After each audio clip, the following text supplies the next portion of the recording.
What up, guys? Welcome back from that ad break. Thank you, Sbusiso, for that particular question. Remember, guys, you can send in more questions if you've got any. And remember, every week we're trying to give you guys some incentives so that you can be with us here and watch us more. So there's a TV to be on. So the more you send questions, the more chances of you winning the TV. Also, we'd like to send a very big shout out to Liberty for sponsoring us. Thank you, Liberty.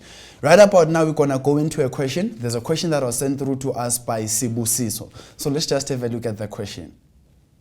Hey there, this is Sbusiso from Pietermaritzburg. I would like you to help me with this question.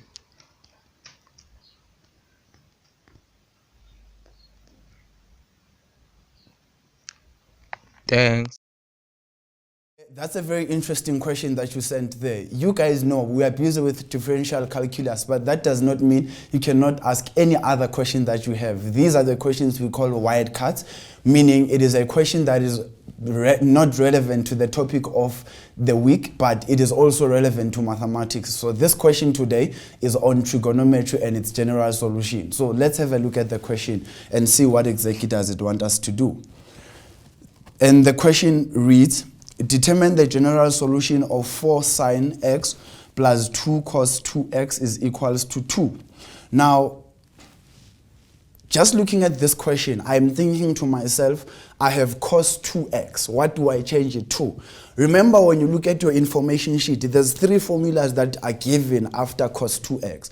The choice as to which one are you taking would then be determined by what exactly do you have that is dominant at that time. So right now, I have sine x as a dominant ratio. So I can change the cos 2x to be one that has a sine ratio. So that's what the other thing that you need to look at, which is a helping option whenever you want to know what to change this particular thing to. So what I then have here will then be 4 sine of x plus 2 cos 2x minus 2 is equals to 0.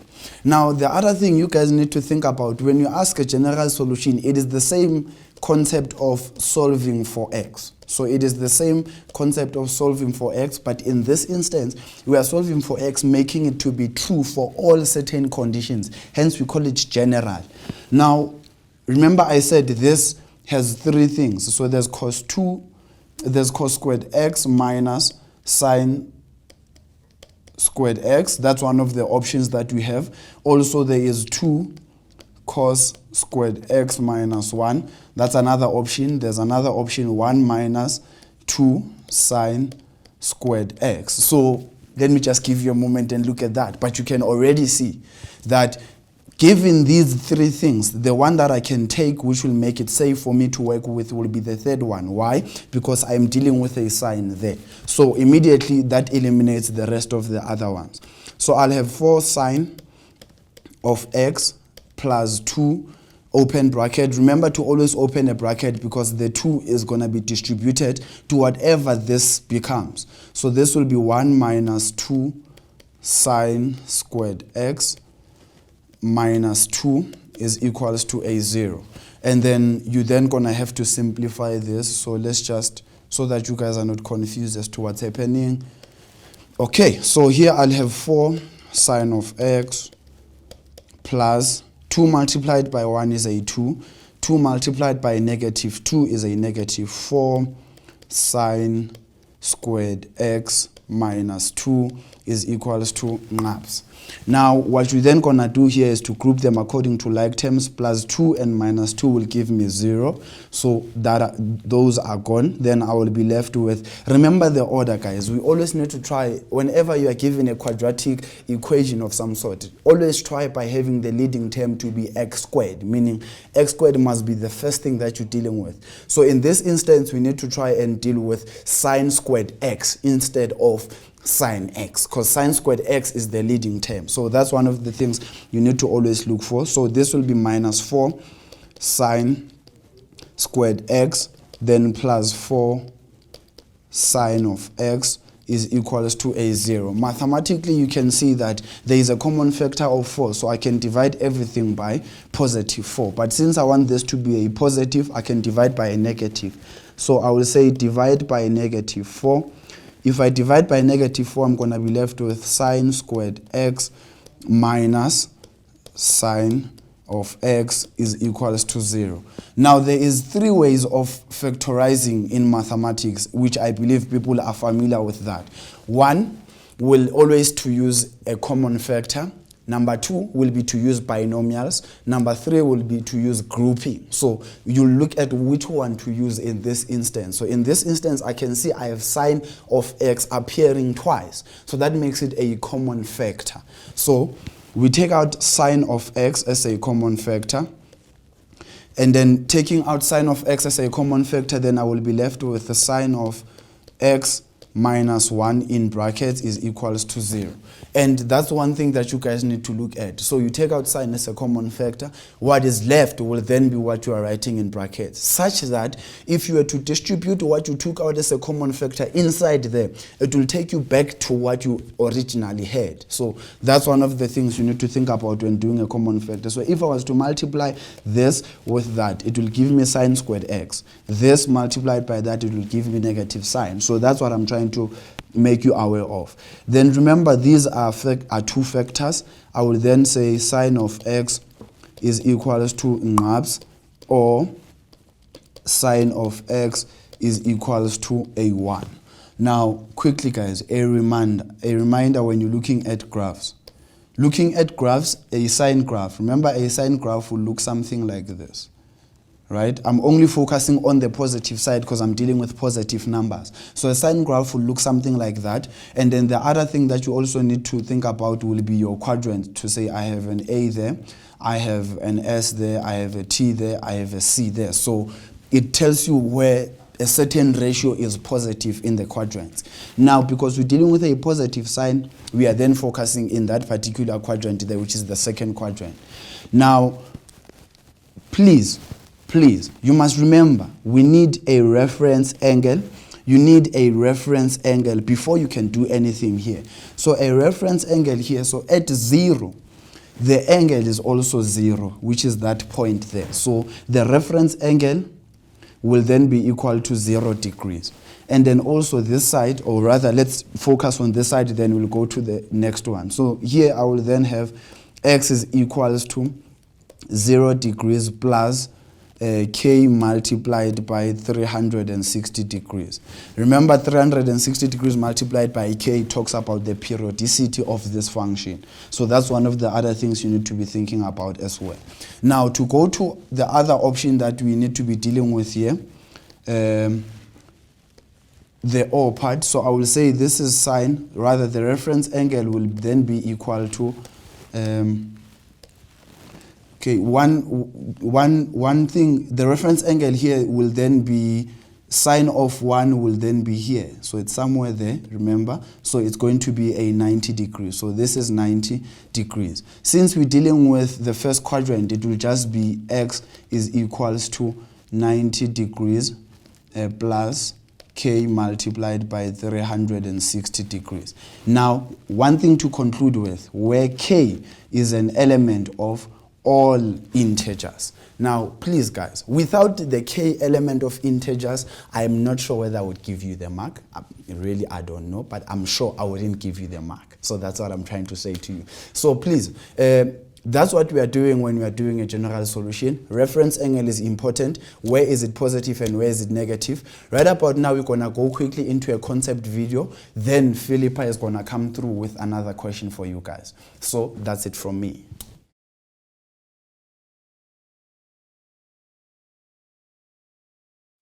It is only through the language of mathematics that we are able to understand the laws that govern the universe.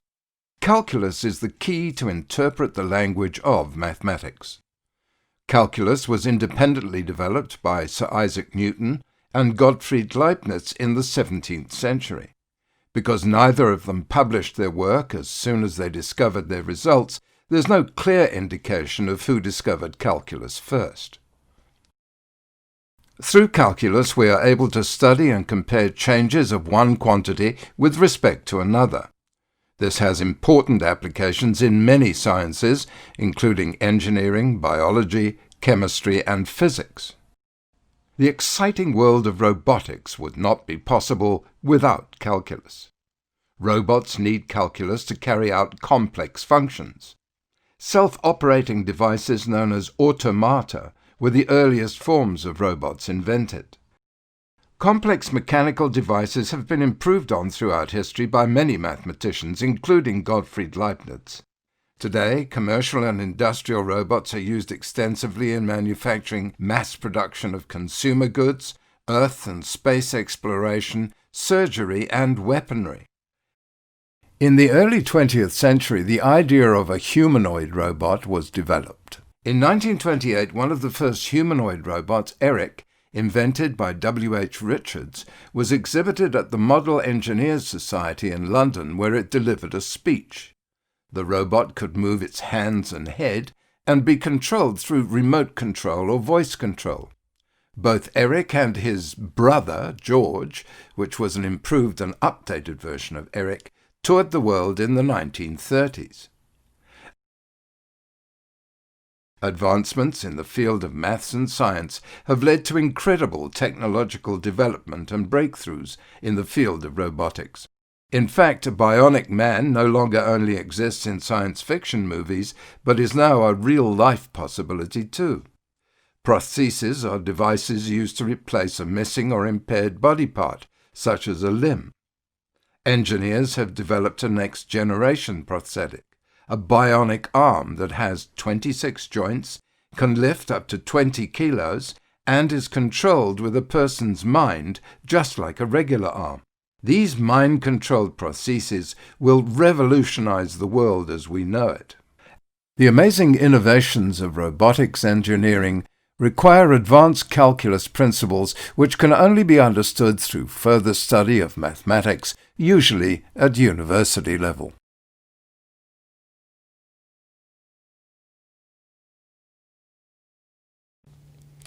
Hey guys, and welcome back. Hopefully you enjoyed that concept video. I know that I really loved getting into the zone with the concept videos. They help me orientate myself within the subject. Hopefully you're enjoying the show. If you've just tuned in, this is Tenfold Live and we're still focusing on differential calculus. So today I'm going to be doing a question from Lucky. Let's see what he has to say.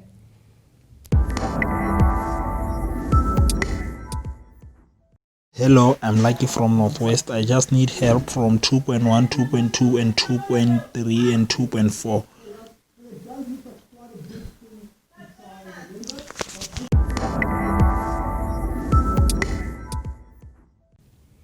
Alrighty, this is a great question because, as you know, I'm not a fan of the graphs questions. So I'm going to try and help you guys identify how to understand differential calculus graph questions. I think if the fact that I don't love the graph questions and I keep on getting them to do them with you, it's kind of a sign that maybe I'll be able to help the underdogs who don't automatically understand these graph questions. So let's just jump right into it. It's a really cool question. It says, the graph of h of x is equal to negative x cubed plus ax squared plus bx is shown below. A, the point at -1 and -3.5, and B, the point at 2 and 10 are the turning points of h. Okay, that's kind of important. The graph goes through the origin, that's also important, and further cuts the x-axis at points C and D. Okay, so that's this graph that we have here, cuts the origin, and these are the turning points. The first thing we have to do is show that A equals 3/2 and B equals 6. Okay, so the first thing that we need to note is that we have two variables that we need to solve in. But we're in luck, guys, because there are only two variables in our graph equation, and we're given 2 points. So that automatically means that we're going to have two simultaneous equations to solve for these variables. Okay, so I'm just going to rewrite our equation here so that I know what I'm working with, plus bx. Okay, so we're given 2 points. We're given that A goes through -1 and -3.5, and B is 2, 10. Okay, so let's substitute those points into this equation. If we work with the first point, we see that we get negative 1 cubed plus a multiplied by negative 1 squared plus b multiplied by negative 1. And we know that that yields the y value of negative 3, 5. So let's simplify this. Negative 1 cubed gives us positive 1. Plus just 1 multiplied by a is a, minus b is equal to negative 3, 5. Okay, so last simplification, we get that a minus b is equal to negative 4, 5. And that's going to be our first equation we're going to solve simultaneously with.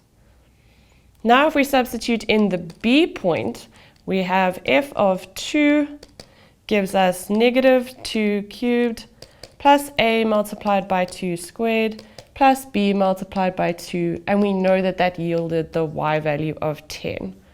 So now we just need to further simplify this. We get negative 8 plus 4a plus 2b is equal to 10. 4a plus 2b is equal to 18. Now I'm going to try and simplify that by taking out a factor of 2. So we get 2a plus b is equal to 9. And that is equation 2. Okay, so guys, when you get a question like this and you're trying to solve for variables, try and identify how many variables you're solving for. If you're given 2 variables and 2 points that you know work in that given function equation, that's easy. That's just 2 simultaneous equations that you're working with. If you have 3 unknown variables, you're going to need 3 simultaneous equations to work with. That's how simultaneous equations work. Okay, so let's solve these simultaneously. I'm going to make a the subject of each formula. So for equation 1, a is equal to negative 4, 5 plus b. And for equation 2, a is equal to 9 minus b all over 2. Okay, so now, because we have them a equal to in both equations, we can just equate them to each other. So negative 4.5 plus b is equal to 9 minus b all over 2. If I multiply that 2 out, I get negative 9 plus 2b is equal to 9 minus b, which means that 3b is equal to 18 and b is equal to 6, which is what we had to prove in the first place. Okay, so now we've got expressions that tell us how to get to a. So I'm going to use that equation. A is equal to negative 4, 5 plus b, which is equal to negative 4, 5 plus 6, which gives us an answer of 1, 5, which is the same as 3 over 2. And that is the a value we were trying to find. Okay, easy peasy. The last thing we have to do is calculate the average gradient, the second thing we have to do is calculate the average gradient between a and b. Remember, a sat at negative 1, negative 3, 5, and b sat at 2 and 10. Average gradient is easy, guys. It means that you just use the normal gradient formula. So remember, it is change in y over change in x, which gives us 10 minus negative 3, 5 over 2 minus negative 1, which gives us 13.5 all over 3. Okay, and that's not acceptable enough, guys. We still need to simplify that. So this is the same as saying 13.5 multiplied by a third. If we change this to an improper fraction, we get 13 times 2 is 26, plus 1 is 27 over 2 times a third, which gives us 27 over 6. Or you could write it as a mixed fraction, which is 4 and remainder 3 over 6, which is a half. Okay, so that is the average gradient between a and b. Lastly, we need to determine the equation of the tangent to h at x equals negative 2. Okay, guys, the moment you have a cubic function and you're working with differential calculus, the moment you see tangent, you need to remember 2 things. You need to have a point that the tangent goes through. We've been told that the x value of that point is negative 2, so we need to find the y value. That'll give us a point. And we need to find the gradient of that tangent. Now remember, guys, in differential calculus, if you differentiate the initial graph, you're going to get the equation that will help you find the gradient of that tangent. Okay, so let's write this down. First, we need a point with coordinates. So we need to find f of negative 2, because we're given that x is equal to 2.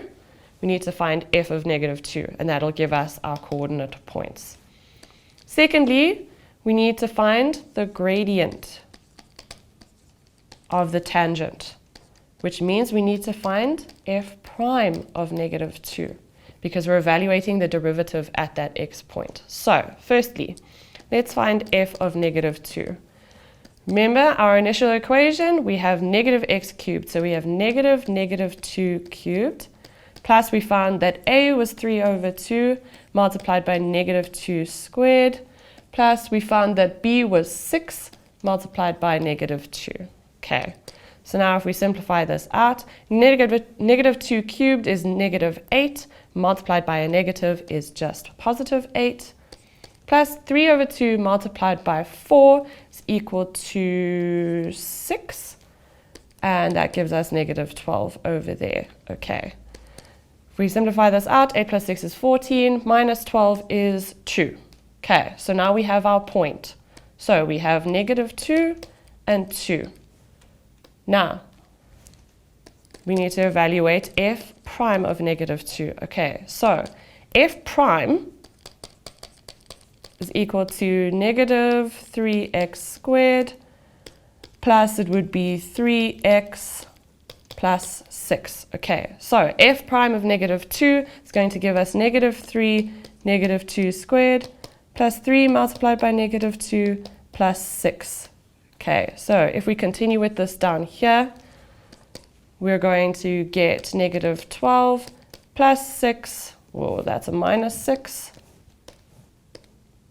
plus 6, which is going to give us negative 12. Okay, so guys, I'm severely running out of time with this question. What you would do now is, because we found the gradient and the point, remember the tangent is a straight line, so it has the equation of y is equal to mx plus c. So you simply need to substitute in that point that we found and the gradient, find the c value, and that will give you the equation of the tangent to the curve at x equals negative 2. Okay, so hopefully, lucky this has helped you with your question. For now, we're going to go into an ad break, and then we're going to have some more questions afterwards, so stay tuned.